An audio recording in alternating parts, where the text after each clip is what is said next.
अगर हम आज के दिन के तनाज़ुर में देखें कि दुनिया में क्या हो रहा है, तो दुनिया में वैसी ही बेचैन खबरें हैं जैसी बेचैन खबरें हम मॉडर्न मीडिया के ज़मानों से देखते चले आ रहे हैं। तो आज की ताज़ा खबरें ये हैं कि प्रेसिडेंट ट्रंप ने अभी कल ही ऐलान किया है कि वो 2 हफ्तों में सोचेंगे कि ईरान पे हमला करना है या नहीं करना। मैंने अभी कहा कि आज की ताज़ा खबर, मगर उस ताज़ा खबर में मैंने कल की खबर आपको दी है। ये जो कल की खबर है ये अब ताज़ा रहेगी इन नेक्स्ट 2 वीक टाइम्स, और हो सकता है ये मोहलत आगे को चली जाए। प्रेसिडेंट ट्रंप ने ऐसा क्यों कहा?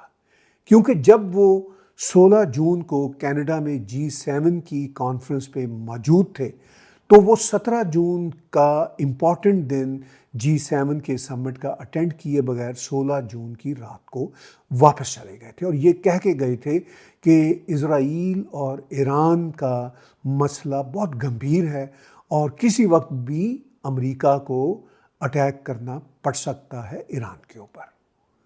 तो ये वाक़या तो 17 जून से भी पहले का है, बल्कि 16 जून की रात का है। और अब उन्होंने ये बात 19 जून को कही कि बात ये है कि हम किसी वक्त भी ईरान पे हमला कर सकते थे, लेकिन अब हमने तय कर लिया है कि 2 हफ्ते का टाइम देंगे। तो जो 2 हफ्ते का टाइम वो दे रहे हैं, तो ऑफ कोर्स ईरान के साथ कोई बैकडोर डिप्लोमेसी चल रही होगी। जो ईरान ने उनको कहा होगा कि भाई हमें चीन से भी मदद नहीं मिल रही, रूस से भी मदद नहीं मिल रही, चीन आपके साथ ट्रेड डील करके ही खुश हो गया, यानी अमरीकियों के साथ, और रूस अपने मसाइल में उलझा हुआ है, और हमारे पास 2-2.5 हज़ार जो मिसाइल हैं उनमें से हम 400-500 मिसाइल तो पहले ही फेंक चुके हैं। तो इसलिए ईरान ने कहा होगा कि भाई ठीक है, हम आपके साथ बातचीत करते हैं। अच्छा, दुनिया को मुंह दिखावे के लिए ईरानी रजीम यही कह रही है कि नहीं जनाब, हम ईंट का जवाब पत्थर से देंगे, मगर ऑफ कोर्स पत्थर वहाँ से पहले आता है और ईंट इनकी तरफ से बाद में जाती है। तो इन्होंने ईंट का जवाब पत्थर से, ईरानियों ने क्या देना है, बल्कि पत्थर वहाँ से आ रहा है, ईंट इनकी तरफ से फेंकी जा रही है। तो इस सारी सूरत हाल में जंगी बड़कों को आप एक तरफ रखिए, प्रेसिडेंट ट्रंप ने जो ये कहा कि हम 2 हफ्तों की मोहलत दे रहे हैं, तो इसका मतलब ये है कि बात कुछ लिंगर ऑन हो रही है। लेकिन ये रियलिटी भी है कि इस बार अमेरिका और इज़राइल ईरान के एटॉमिक प्रोग्राम को तबाह किए बगैर या ईरान की मर्ज़ी के साथ उसको पैक किए बगैर रुकेंगे नहीं। अब ईरान का हमेशा से ये कहना है कि मेरा जो न्यूक्लियर प्रोग्राम है वो तो एनर्जी के लिए है, वो बड़ा पुरअमन है। अब वो जो एटॉमिक इंटरनेशनल एजेंसी है वो भी बता रही है कि ये कंप्लाई नहीं कर रहे। और ऑफ कोर्स ईरान जो सुबह शाम 40-45 सालों से ये नारा लगा रहा है, मर्ग बार अमेरिका, मर्ग बार इज़राइल, तो अमेरिका तक तो उसकी पहुंच हो नहीं सकती, मगर इज़राइल बहरहाल उससे ज़्यादा दूर नहीं, और इज़राइल तक उसके मिसाइल पहुंच ही जाते हैं। अब तो डायरेक्ट पहुंच रहे हैं। पहले इज़राइल के मिसाइल वाया हमास, हिजबुल्लाह और हूती जाते थे। तो इस सारे मंजरनामे में अब ईरान को भी अंदाज़ा हो रहा है कि उसकी टॉप लीडरशिप का सफाया इज़राइल ने कर दिया। ईरान के अंदर घुस के जो हिजबुल्लाह की लीडरशिप या हमास की लीडरशिप का सफाया किया था इज़राइल ने, वो तो चलिए गज़ा की पट्टी में या लबनान में किया था। ईरान के अंदर घुस के उनकी लीडरशिप का सफाया अभी 7-8 रोज़ पहले किया है। और इससे पहले भी प्रेसिडेंट ट्रंप के पहले दौर में जनरल सलमानी को मार दिया था उन्होंने।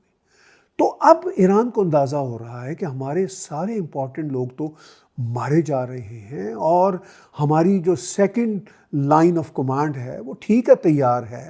जो खामेनाई हैं, अगर उनको भी ये मारते हैं या वो ख़ुद इतने बूढ़े हैं, बीमार भी रहते हैं, इस दुनिया से चले जाते हैं, तो जो उनकी सेकंड कमांड भी है उसका भी वही हशर इज़राइल और अमेरिका करेंगे।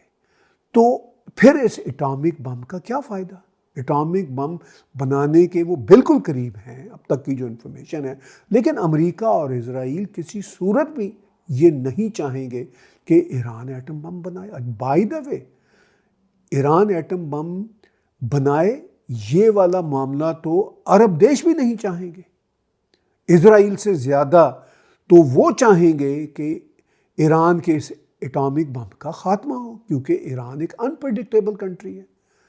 तो अरब देश तो वैसे ही क्रॉस फायर में बिटवीन इजराइल और ईरान बैठे हुए हैं। बड़ी मुश्किल से अरब देशों ने इजराइल के साथ एक तरफ तो कुछ अब्राहमिक अकॉर्ड किया प्रेसिडेंट ट्रंप के पहले ज़माने में, और दूसरी तरफ उन्होंने सऊदी अरब के साथ भी कोई अलैक सलैक इस्तवार की।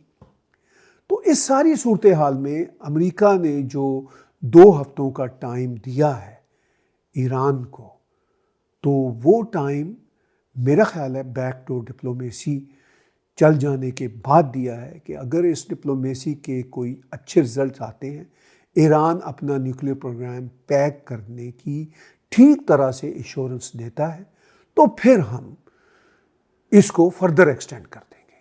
तो ये इंपॉर्टेंट खबरें हैं आजकल की, बहुत इंपॉर्टेंट खबरें। इसके साथ साथ, बल्कि इसके साथ ही जुड़ी हुई एक और इम्पॉर्टेंट खबर जो बार बार मैं भी अपने व्लॉग में डिस्कस कर रहा हूँ और भी टेलीविज़न चैनल्स पे और ख़ासतौर पर साउथ एशियन चैनल्स पे चल रही है, वो अमेरिका के सदर डोनाल्ड ट्रंप की पाकिस्तान के चीफ आर्मी स्टाफ के साथ मुलाकात है। इस एनालिसिस में मैं थोड़ी सी बात दोबारा कर देता हूँ, थोड़े डिफरेंट एंगल के साथ। तो वो मुलाकात प्रेसिडेंट ट्रंप ने कोई उनका शुक्रिया अदा करने के लिए, जैसा उन्होंने कहा कि मैंने ये मुलाकात उनका शुक्रिया अदा करना था कि उन्होंने भारत के साथ जंग को मज़ीद तोल नहीं दिया, तो इस तरह न्यूक्लियर जंग होते होते रह गई। और दूसरा उन्होंने कहा कि जनरल आसिम मुनीर ईरान को मुझसे भी बेहतर जानते हैं, तो मैंने ये जानना चाहा उनसे। तो 2 घंटे की मुलाकात थी, उसमें लंच भी था, जैसा कि बार बार बहुत सारे लोग कह रहे हैं, मैं भी कह चुका हूँ कि अमेरिका में फ्री लंच तो होता नहीं। तो ऑफ कोर्स 2 घंटों में ये 2 जुमले कहने के लिए मुलाकात तो नहीं हुई थी। उसमें भी ईरान का ही मसला था कि भाई अगर ईरान अपना ये न्यूक्लियर प्रोग्राम पैक नहीं करता, हमारी बातें नहीं सुनता, जिसको प्रेसिडेंट ट्रंप ने कहा है कि मुकम्मल अनकंडीशनल सरेंडर, वो अगर नहीं करता तो चलो भाई फिर तुम बलूचिस्तान के रास्ते से घुसो, वहाँ खाना जंगी कराओ, बेशक तुम डायरेक्ट अपनी फ़ौजें ना भी भेजो तो भी तुम कोई और रास्ता अख्तियार करो। तो ये था एजेंडा, और उस एजेंडे पे पाकिस्तान के जनरल आसिम मुनीर काम कर सकेंगे, उनको काम तो करना पड़ेगा। अगर ऐसी सूरत आती है, ऐसी फ़ज़ा बनती है, तो उनको ये काम करना पड़ेगा। तो ये मुलाकात इस सिलसिला में हुई। ये प्रेसिडेंट ट्रंप की कोई ज़ाती मुलाकात नहीं थी। प्रेसिडेंट ट्रंप को पेंटागन ने और अमेरिकी डीप स्टेट ने कहा कि भाई आप ये मुलाकात करें, क्योंकि इससे पहले ऑलमोस्ट 1 वीक पहले अमेरिका के एक बड़े ही की जनरल माइकल कुरिल्ला बहुत तारीफ़ें कर चुके थे, जनरल आसिम मुनीर की भी और पाकिस्तान आर्मी की भी।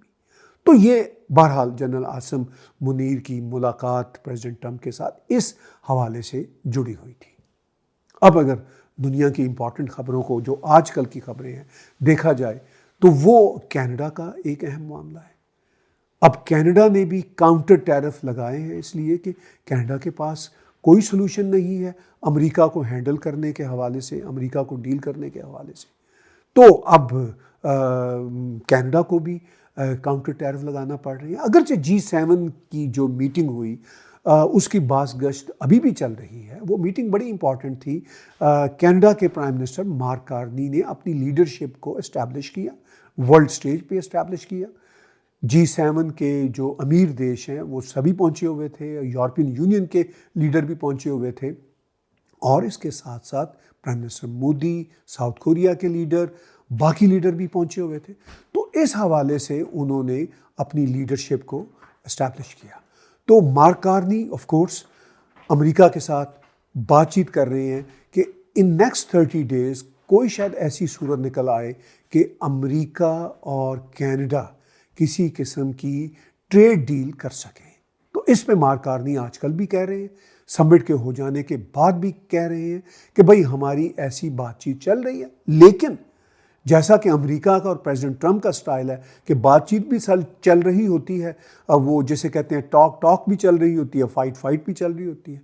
तो प्रेसिडेंट ट्रंप जहाँ पे दुनिया में अमन कायम करने के दावे और नारे के साथ अपने ऑफिस को संभाले हुए हैं या रीइलेक्ट हुए थे, तो वो जंग की बातें भी कर रहे हैं और उनसे कई जगहों पे जंगें रुक भी नहीं रही, जैसे यूक्रेन रूस की जंग रुक नहीं रही, जैसे मिडल ईस्ट के मसाइल रुक नहीं रहे बल्कि और बढ़ रहे हैं। अब तो प्रेसिडेंट ट्रंप खुद मिडल ईस्ट की जंग में कूदने का बार बार कह रहे हैं और अब तो उन्होंने कह दिया, पहले तो कह रहे थे कि हम किसी वक्त भी कूद सकते हैं, अब कह दिया हम 2 वीक की मोहलत दे रहे हैं। और हूतियों पे भी उन्होंने हमला कर दिया था अभी पिछले महीने।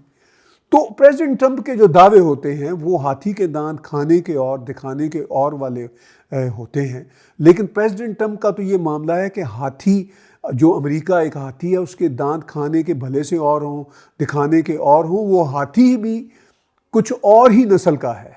वो हाथी भी वो हाथी नहीं है जिसके दांत खाने और दिखाने के और होते हैं। तो ये वो इस वक्त के दुनिया के हालात हैं जो ख़ास तौर पर हम अमेरिकन, कैनेडियंस, साउथ एशियंस के हवाले से देखते हैं और मिडल ईस्ट के हवाले से देखते हैं। और फिर बहुत ही इंटरेस्टिंग स्टेटमेंट थर्सडे को, अभी इसी हफ्ते थर्सडे को ज़ेलेंस्की की आ गई, जो यूक्रेन के प्रेसिडेंट हैं। प्रेसिडेंट ज़ेलेंस्की खुद एक बड़ी ख़तरनाक जंग में उलझे हुए हैं, मगर उस जंग में उलझे होने के बावजूद वो नॉर्थ कोरिया को और ईरान को धमकियां भी दे रहे हैं। जैसे वो रूस की जंग उनके लिए काफ़ी नहीं है, वो नॉर्थ कोरिया से भी लड़ना चाह रहे हो, ईरान से भी लड़ना चाह रहे हो। और मैं समझ सकता हूँ कि वो क्यों कह रहे हैं, इसलिए कि नॉर्थ कोरिया के सिपाही उनके ख़िलाफ़ रूस के साथ शाना बशाना लड़ रहे हैं और ईरान की तरफ से भी ड्रोन कई बार रूस को गए जो उनके ऊपर गिरे, तो वो अपनी तरफ से गीदड़ बबकियों वाली बात कर रहे हैं। तो दुनिया में जो मंजरनामा है वो काफ़ी टेंस है, काफ़ी कशीदा है। और बाय द वे, जो मैं आज की जनरल बातें कर रहा हूँ या इस हफ्ते की जो जनरल बातें कर रहा हूँ बड़ी बड़ी ख़बरों के हवाले से, एक बड़ी ख़तरनाक ख़बर आई और जंगों की इन ख़बरों के दरमियान वो ख़बर हम मिस कर देते हैं। वो ख़बर है माहौलियात के बारे में, यानी इकोलॉजी के बारे में। दुनिया के साइंटिस्ट बता रहे हैं कि शायद अगले 3 सालों में या उससे भी पहले दुनिया का जो टेम्परेचर है वो 1.5 सेंटीग्रेड बढ़ जाएगा।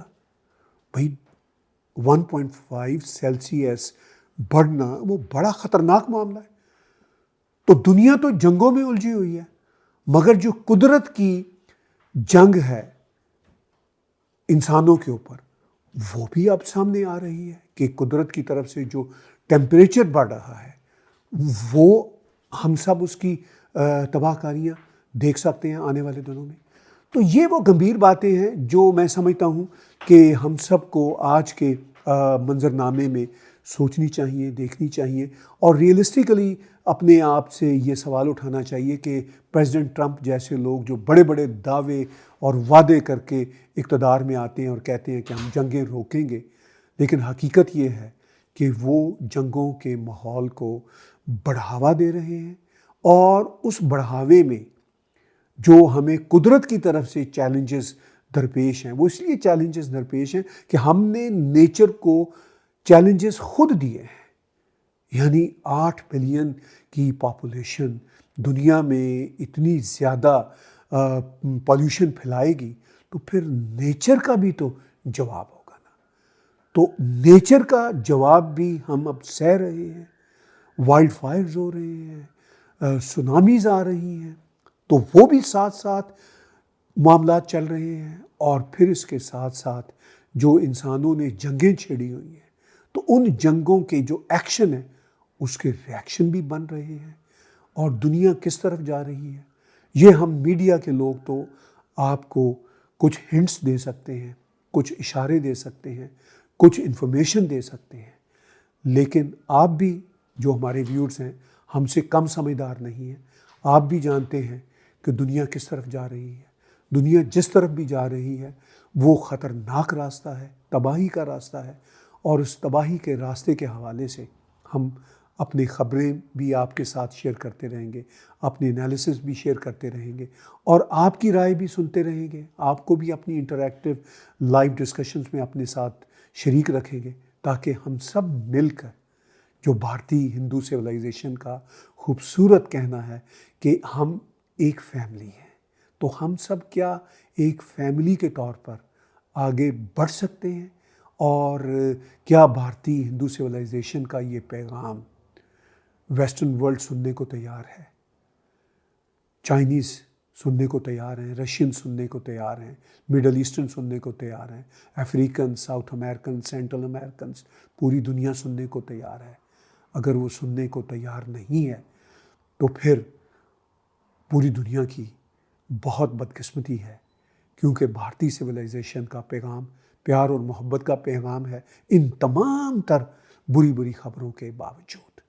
और मैं चाहता हूँ कि हम अपना पैगाम देते रहें, हम अपना कर्मा करते रहें, बाकी भगवान के हाथ में है, परमात्मा के हाथ में है। आज की बातचीत मेरे साथ देखने सुनने का बहुत बहुत शुक्रिया, बहुत बहुत धन्यवाद। आने वाले दिनों में इसी तरह के बेलाग तबसरे मैं हर रोज़ आपके सामने पेश करता रहूँगा। Stay tuned with us.